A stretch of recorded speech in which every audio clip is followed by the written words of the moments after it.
We thought humanity would be wiped out, but then they started drinking our weapon, and the entire galaxy trembled. It started not with warships, but with a bottle. We deployed the hydro weapons as a last resort.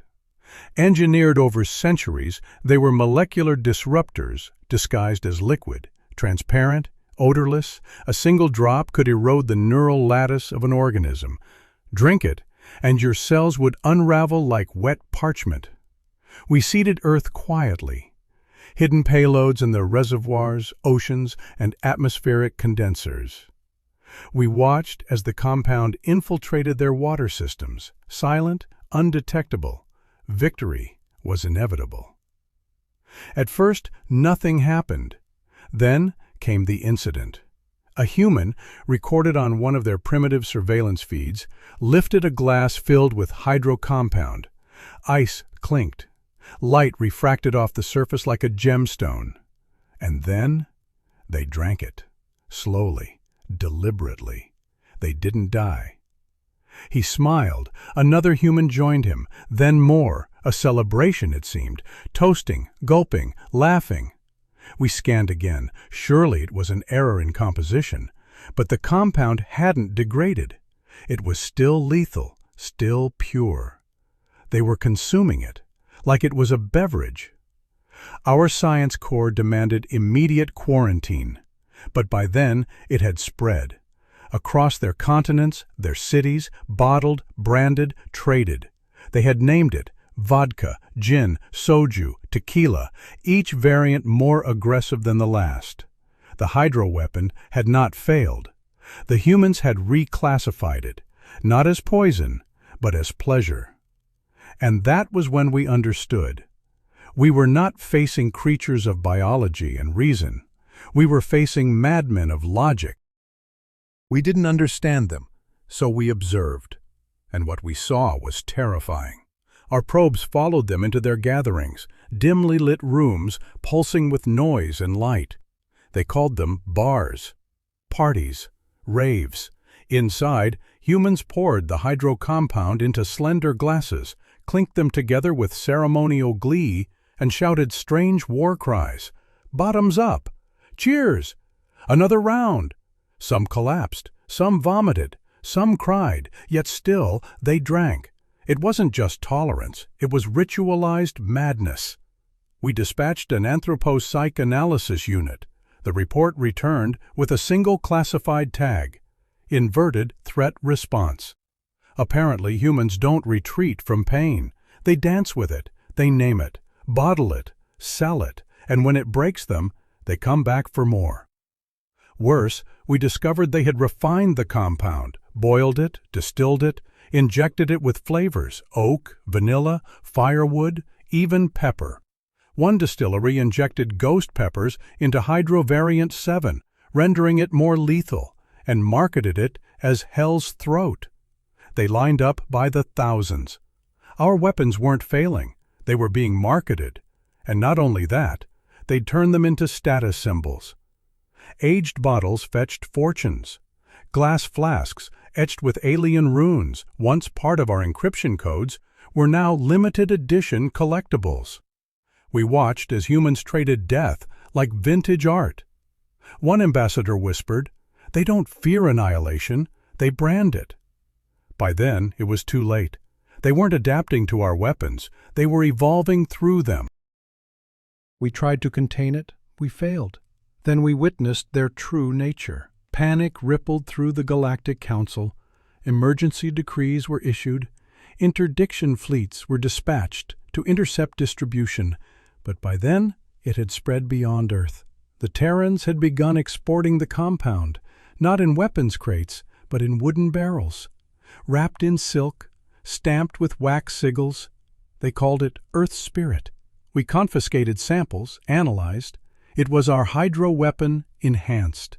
Mutated by fermentation, aged in burnt oak, laced with microflora unique to their biosphere.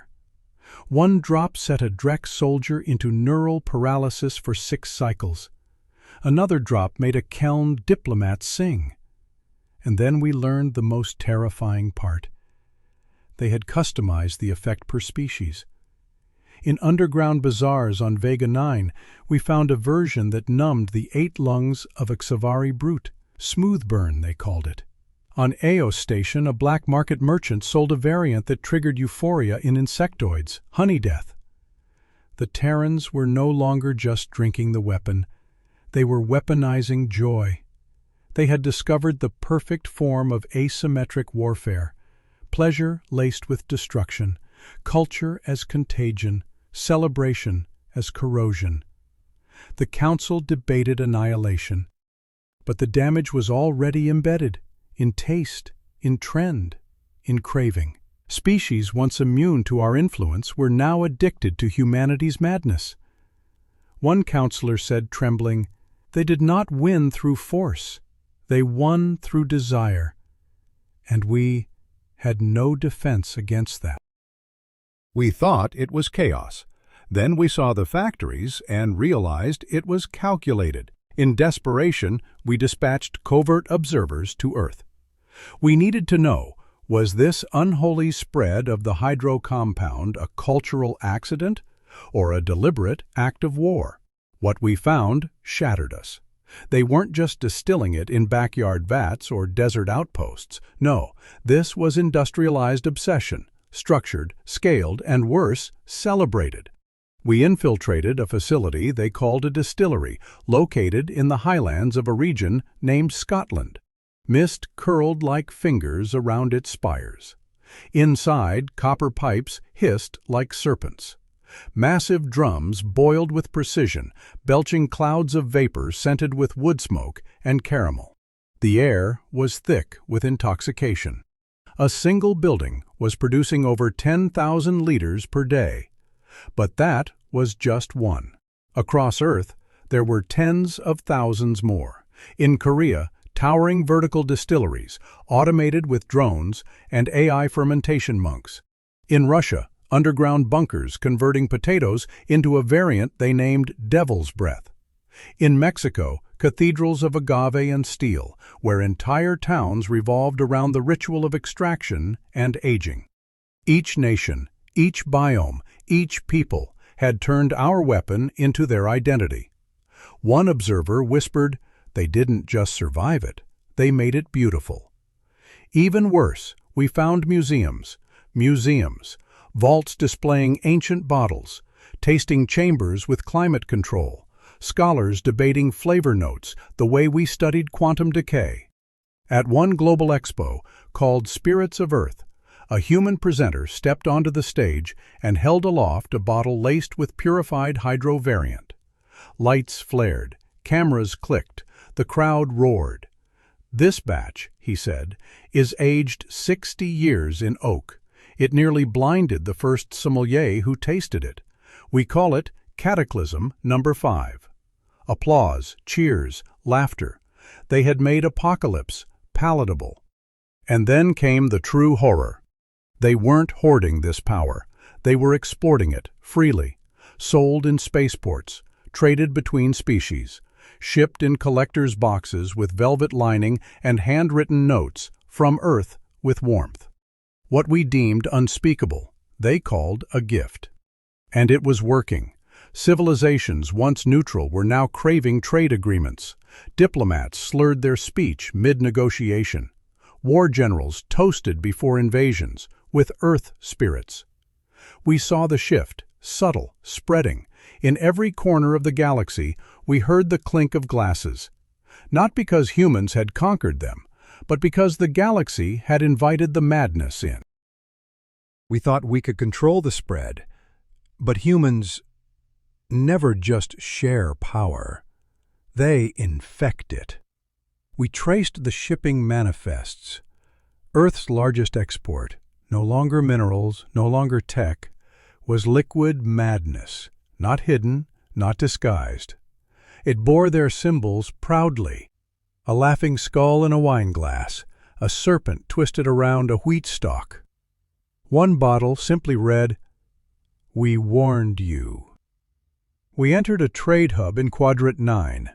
Inside, rows of alien vendors, and behind them, shelves glowed with Terran spirits in every form, crystal blue, molten gold, vapor form suspended in magnetic fields.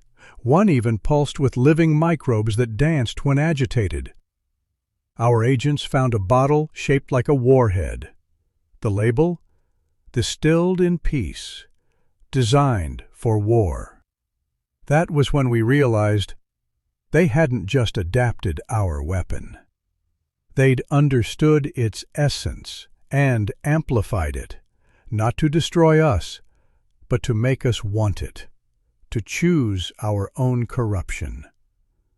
And as we watched a Threxian warlord sip slowly, tears of joy in 8 of his 12 eyes, we understood the true horror.